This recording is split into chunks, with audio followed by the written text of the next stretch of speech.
নমস্কাৰ বন্ধু বান্ধৱীসকল মই অংকুৰ আপুনি চাই আছে অংকুৰ অংকুৰণ অফিচিয়েল বন্ধু বান্ধৱীসকল এই ভিডিঅ'টোৰ মাধ্যমেৰে মই আপোনালোকৰ লগত আলোচনা কৰিম অমৃত বৃক্ষ আন্দোলনৰ ৰেজিষ্ট্ৰেচন কেনেদৰে কৰিব লাগে আপোনালোকে নিশ্চয় জানিছে বা আপোনালোকে নিশ্চয় ৰেজিষ্ট্ৰেচন কৰিছে যদি ৰেজিষ্ট্ৰেচন কৰা নাই তেন্তে মই আপোনালোকক জনাম আৰু এই ভিডিঅ'টোত গুৰুত্বপূৰ্ণ কথা কিছুমান কম আপোনালোকে মন দি শুনিব ভিডিঅ'টো অলপ স্কিপ নকৰিব বন্ধু বান্ধৱীসকল ভিডিঅ'টো আৰম্ভ কৰাৰ আগতে আপোনালোকক সৰু এটা ৰিকুৱেষ্ট কৰোঁ যদি আপুনি আমাৰ ইউটিউব চেনেলটোত প্ৰথমবাৰৰ বাবে ভিজিট কৰিছে তেন্তে প্লিজ আমাৰ ইউটিউব চেনেলটো সাবস্ক্ৰাইব কৰাৰ লগতে কাষতে থকা বেল বটনটো প্ৰেছ কৰি অল অপচনটো ক্লিক কৰিবলৈ নাপাহৰিব তেতিয়াহে আগন্তুক আহিবলগীয়া প্ৰত্যেকখিনি ভিডিঅ' আপুনি প্ৰথমে লাভ কৰিব তেন্তে আহকচোন আমি অলপো পলম নকৰি ভিডিঅ'টোৰ ফালে আগবাঢ়ো বন্ধু বান্ধৱীসকল যদি আপুনি অমৃত বৃক্ষ আন্দোলনৰ ৰেজিষ্ট্ৰেচন কৰা নাই তেন্তে কেনেদৰে কৰিব লাগে মই সেই সম্পৰ্কে ভিডিঅ' আপলোড কৰি থোৱা আছে এই ভিডিঅ'টোৰ ডেছক্ৰিপশ্যনৰ তলতে লিংকটো দি থোৱা থাকিব সেই লিংকটোত গৈ পেলাই আপুনি ভিডিঅ'টো সুন্দৰকৈ চাব আৰু আপুনি জানিব পাৰিব এতিয়া কথা হ'ল আপুনি যদি অমৃত বৃক্ষ আন্দোলনৰ ৰেজিষ্ট্ৰেচন নিজৰ মোবাইলতে কৰিলে কৰাৰ পিছত নিশ্চয় আপোনালোকে এটা আইডি লাভ কৰিছে সেই আইডিটো আপোনালোকে কি কৰিব সুন্দৰকৈ লিখি ৰাখিব নহবা এটা স্ক্ৰিনশ্বট মাৰি পেলাই ৰাখিব মৰাৰ পিছত আপুনি কি কৰিব লাগিব মই সুন্দৰকৈ আপোনালোকক জনাই আছো বন্ধু বান্ধৱীসকল আপোনালোকৰ নিজৰ গোটটোৰ বা আত্মসহায়ক গোটটোৰ মহিলাসকলৰ আত্মসহায়ক গোটৰ একোগৰাকী জীৱিকা সখী বাইদেউ থাকে অসম গভৰ্ণমেণ্টে বা চৰকাৰে তেওঁলোকক দায়িত্ব দিছে সেই ৰেজিষ্ট্ৰেচন আইডিটো বা আপোনালোকৰ নামটো আৰু গোটটোৰ নামটো সকলো গোটৰ নাম সেই আইডিটো সৈতে তেওঁলোকে লিখি নিব লিখি নিয়াৰ পাছত আকৌ ফৰ্মেট তৈয়াৰ কৰিব ফৰ্মেট তৈয়াৰ কৰাৰ পাছত সেইখিনি আকৌ কম্পিউটাৰত ভৰাব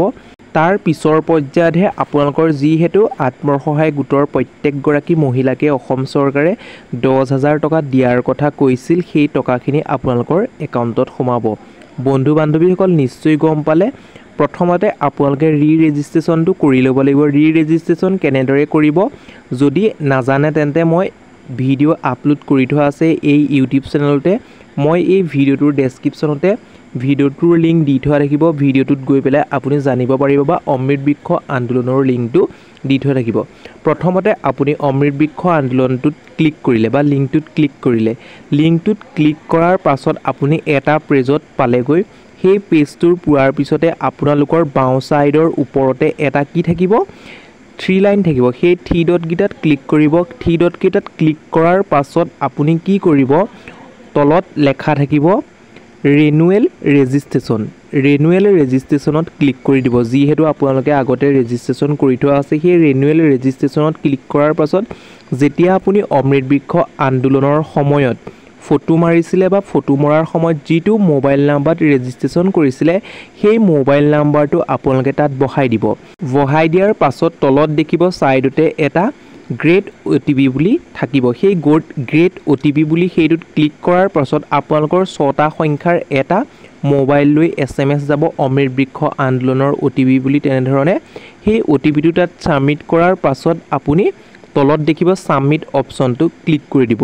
সাবমিট অপচনটোত ক্লিক কৰাৰ পাছত আপুনি আকৌ তললৈ স্ক্ৰল ডাউন কৰিব স্ক্ৰল ডাউন কৰাৰ পাছত আপোনালোকৰ যিহেতু নিজৰ নামটো ওলাই যাব বা যিগৰাকী আত্মসহায়ক গোটৰ মহিলা সেই মহিলাগৰাকীৰ নামটো ওলাই যাব ওলাই যোৱাৰ পাছত তলত ভিউত ক্লিক কৰিব ভিউত ক্লিক কৰাৰ পাছতে কি ওলাব যিটো ৰেফাইল কোড বা ৰেফাইল নাম্বাৰ সেই ৰেফাইল নাম্বাৰ বা আইডি নাম্বাৰটো ওলাই যাব ৰেজিষ্ট্ৰেচনৰ আইডি নাম্বাৰটো ওলাই যোৱাৰ পাছত আপোনালোকে সুন্দৰকৈ লিখি ৰাখিব বা স্ক্ৰিনশ্বট মাৰি ল'ব মাৰি লোৱাৰ পাছত যিগৰাকী আপোনালোকৰ জীৱিকা সখী বাইদেউ আছে তেওঁক আপুনি দি দিব দি দিয়াৰ পাছত পিছৰ কামখিনি তেওঁলোকে কৰিবৰ বাবে সুবিধা হ'ব বন্ধু বান্ধৱীসকল নিশ্চয় গম পালে এই ভিডিঅ'টোৰ মাধ্যমেৰে সৰু এটা ইনফৰমেশ্যন দিবৰ বাবে যত্ন কৰিলোঁ যদি ভিডিঅ'টোৰ জৰিয়তে উপকৃত হ'ল ভিডিঅ'টো চাই ভাল পালে তেন্তে প্লিজ এটা লাইক কৰি দিব আৰু এতিয়ালৈ যদি আমাৰ ইউটিউব চেনেলটো সাবস্ক্ৰাইব কৰা নাই সাবস্ক্ৰাইব কৰাৰ লগতে কাষতে থকা বেল বটনটো প্ৰেছ কৰি অল অপচনটো ক্লিক কৰিবলৈ নাপাহৰিব বন্ধু বান্ধৱীসকল আজিলৈ ভিডিঅ'টো ইমানেই আকৌ পুনৰ নতুন এটা ভিডিঅ'ত লগ পোৱাৰ আশাৰে ধন্যবাদ